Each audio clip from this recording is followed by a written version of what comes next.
看样子不是很情愿呢，就送你了。我可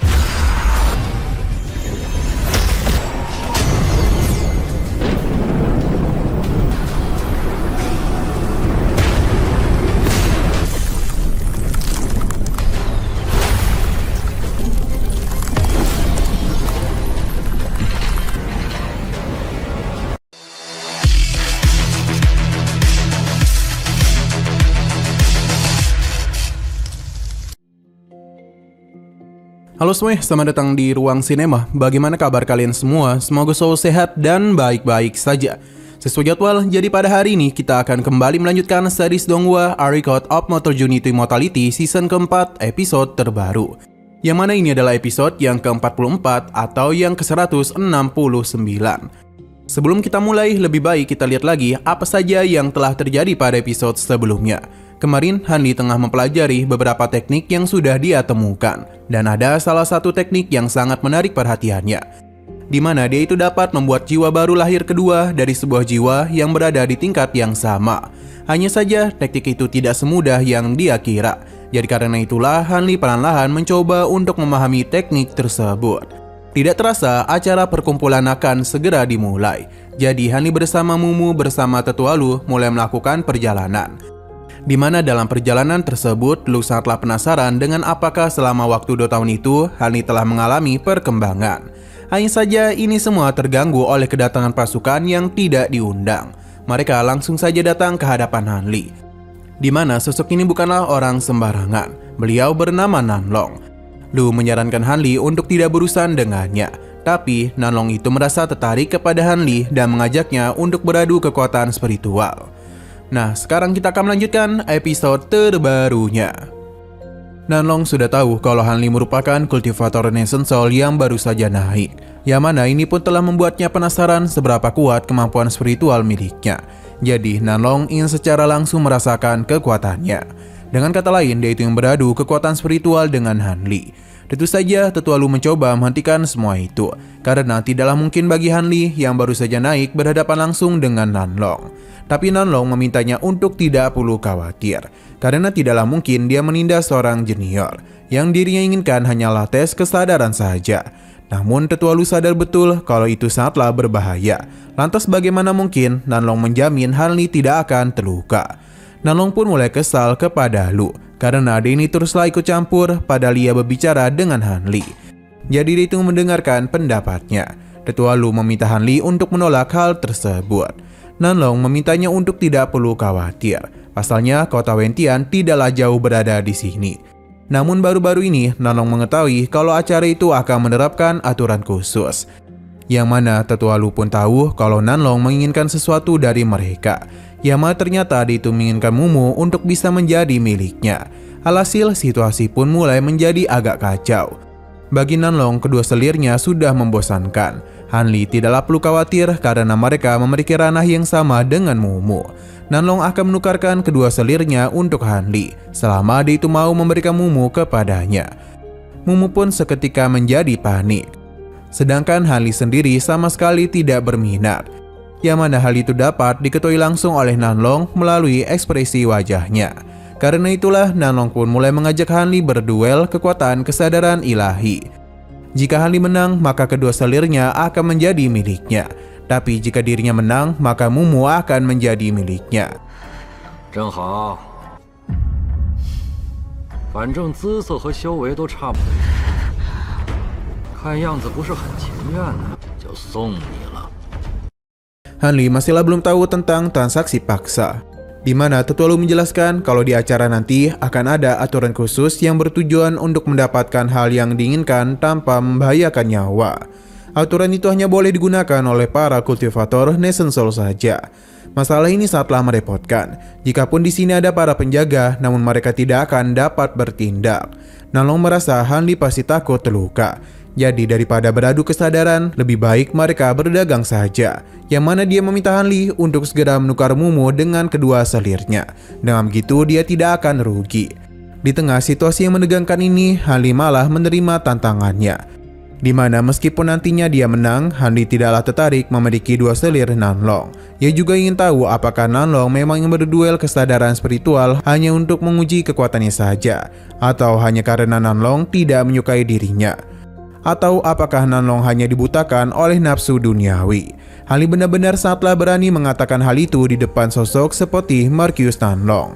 Ia pun menerima apa yang Han Li katakan.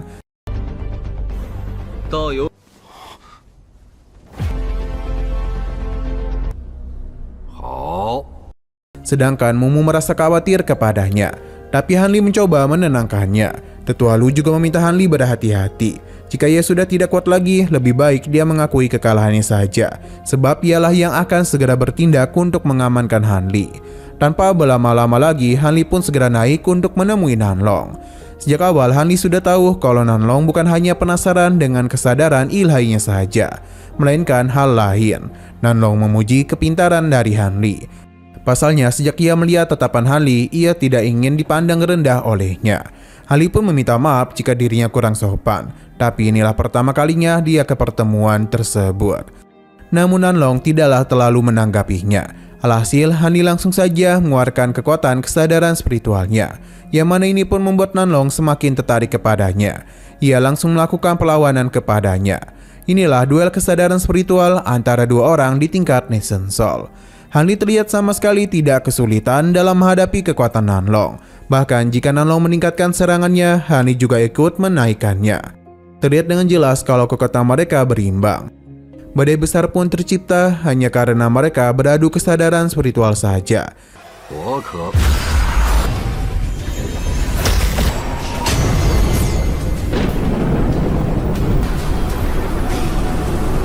Ini tentu membuat Tetua Lu terkejut karena bagaimana mungkin kesadaran ilahi bisa membentuk badai seperti itu.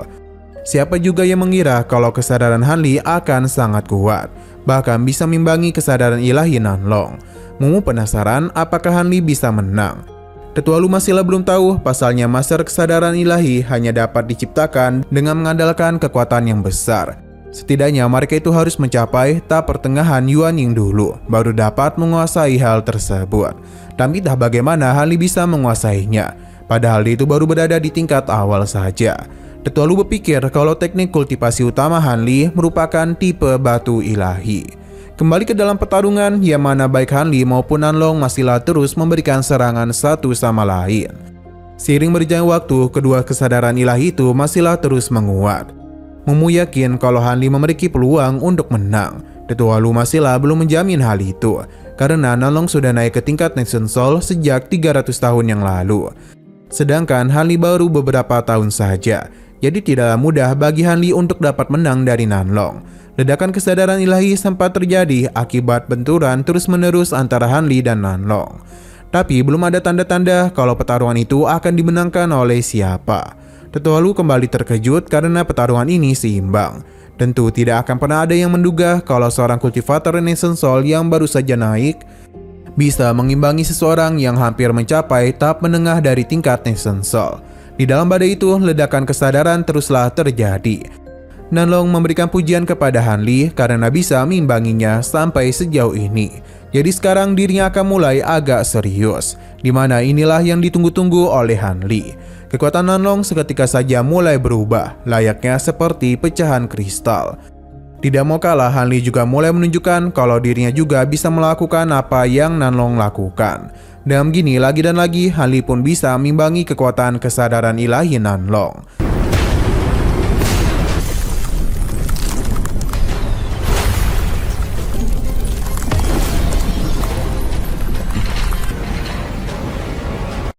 Tapi sepertinya Nanlong masihlah memiliki hal lain. Dia pun langsung saja mengeluarkan begitu banyak pedang miliknya. Han Li tidaklah mempermasalahkan hal itu dan akan meladeninya, di mana pedang-pedang guntur milik Han Li pun telah dirinya keluarkan. Yaman hal itu pun sempat membuat Nanlong menjadi sangat terkejut, karena bagaimanapun pedang-pedang milik Han Li bukanlah pedang sembarangan. Nanlong cukuplah senang dengan kemampuan Han Li. Serang pun langsung saja dirinya lakukan, di mana hal itu juga diikuti oleh Han Li. Pedang-pedang mereka pun saling beradu satu sama lain. Hanya saja pertarungan itu telah menyebabkan masalah di sisi luar. Ledakan energi dari pertarungan ini sulit dihentikan. Tetua Lu pun segera membentuk pertahanan demi bisa menjaga Mumu. Tidak hanya saja, namun para penjaga dari Nanlong juga melakukan hal yang sama untuk bisa melindungi diri mereka. Kembali ke dalam badai, di mana Nanlong masihlah belum menemukan celah untuk bisa mengalahkan Han Li. Pasalnya, sejak tadi serangan Han Li terus-menerus menghancurkan serangannya. Kita pun diperlihatkan dengan pertarungan yang memukau. Sedangkan di sisi lain beberapa kultivator telah tiba. Mereka dapat merasakan kalau ada dua orang kuat yang sedang saling beradu serangan.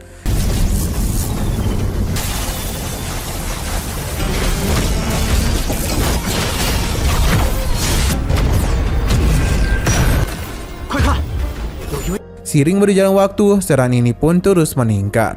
Sampai pada puncaknya, ledakan besar pun tercipta dan membuat pertarungan pun telah berakhir. Tidak ada satupun dari mereka yang tahu siapa yang menang dalam pertarungan ini. Hingga sesaat kemudian, Nanlong pun turun, diikuti juga oleh Han Li yang masih baik-baik saja. Sepertinya Han Li ini masihlah menahan diri. Mumu dan juga Tetua Lu senang melihat kondisinya yang tidak terluka. Untuk Nanlong sendiri yakin betul kalau Han Li sudah menggunakan 7 hingga 8% kekuatan sucinya. Tapi Han Li sama sekali tidak merasa kesulitan, yang membuat Nanlong kepikiran apakah dia itu memiliki latar belakang yang lebih unggul darinya. Berhubung sudah sampai sejauh ini, Han Li pun meminta untuk mengakhirinya saja. Dengan rendah hati, Han Li merasa kalau dirinya sudah tidak kuat lagi. Nanlong memintanya untuk tidak berkata seperti itu. Pasalnya dia sudah tahu betapa kuat Han Li ini. Terlebih lagi dia itu mampu mengimbangi seorang Markius. Untuk menghargai keberanian Han Li, ia pun mengajaknya untuk melupakan kejadian itu, karena jika tidak, hubungan mereka akan rusak. Han Li sadar betul kalau ujung-ujungnya kekuatanlah yang akan menentukan hasilnya. Nanlong sudah menilai kekuatan Han Li dan merasa dia memang layak untuk ikut berpartisipasi dalam acara pertemuan. Tapi hal ini agak sulit dijelaskan, karena di hari keempat pameran dagang, Han Li harus pergi ke tempat yang ditandai pada dokumen kekaisaran untuk bisa diverifikasi. Nanlong juga berencana untuk memperkenalkannya ke beberapa orang. Selain itu, Nanlong juga memberikannya sebuah tanda giok yang merupakan tanda dari dirinya. Han Li penasaran dengan orang-orang yang Nanlong bicarakan. Nanlong pun memuji Han Li karena bisa menyembunyikan kekuatan dengan baik. Jika seseorang salah menilainya, maka lawannya itu akan bernasib buruk. Nanlong pun tertawa dan segera pergi dari tempat ini bersama para pasukannya. 你的实力我已经聊上标明的地方一去。你这个人有点是一个不留神。 Sedangkan Han Li menganggap apa yang dirinya lakukan hanyalah menyembunyikan niat asli seseorang. Ia yakin Nanlong juga melakukan hal yang sama. Han Li pun kembali ke perahu, yang mana Mumu saatlah mengkhawatirkan kondisinya. Han Li pun menenangkan mereka karena dia ini baik-baik saja. Mungkin dia itu hanya perlu beristirahat saja. Untuk Tetua Lu sendiri yakin kalau selama ini Han Li telah menyembunyikan kekuatannya. Tapi Han Li tidaklah membenarkan hal itu. Tetua Lu memuji Han Li karena bisa bersaing dengan orang seperti Nanlong. Padahal dia itu memiliki kekuatan kesadaran ilahi yang besar. Karena itu jugalah Nanlong terkenal di mana-mana. Ia memiliki hubungan yang baik dengan orang-orang Tianan. Tetua Lu pun berencana untuk memiliki hubungan baik dengannya juga. Tapi Han Li melarangnya karena hal itu hanya akan menarik banyak perhatian saja. Ia juga meminta untuk melanjutkan perjalanan. Tetua Lu paham, tapi selama perjalanan itu dia memberitahu kalau Han Li sudah menjawab begitu banyak pertanyaan ia dengan Zhang. Yang mana itu adalah tentang teknik kultivasinya. Ia yakin itu adalah batu ilahi. Tetua Lu memintanya untuk tidak perlu khawatir. Karena meskipun bukan metode kultivasi yang hebat, tapi dia itu masih memiliki teknik yang hebat. Selain itu, mereka juga akan pergi ke pertemuan yang mana Han Li bisa mencari apa yang dia inginkan. Baginya, selama mereka bisa melindungi diri sendiri, maka itu sudah lebih daripada cukup. Han Li hanya diam saja karena dia tidak memberitahu tentang betapa parahnya akar spiritual yang ia miliki. Oh, 对对对，师兄，刚才的动静也算不得什么，可以自保，自保就行了呀。Nah, sayang sekali lagi seru-serunya episodenya pun harus bersambung dulu. Oke, sekian dulu pada video kali ini. Untuk video selanjutnya akan segera hadir. Jadi bagi kalian yang ingin mengikuti series ini, langsung saja klik subscribe dan aktifkan loncengnya. Terima kasih yang sudah menonton video sampai habis. Jika kalian suka pada video ini, klik like dan share ke teman-teman kalian tentang channel ini. Dan ditunggu aja kelanjutannya. Oke, sampai jumpa di video selanjutnya.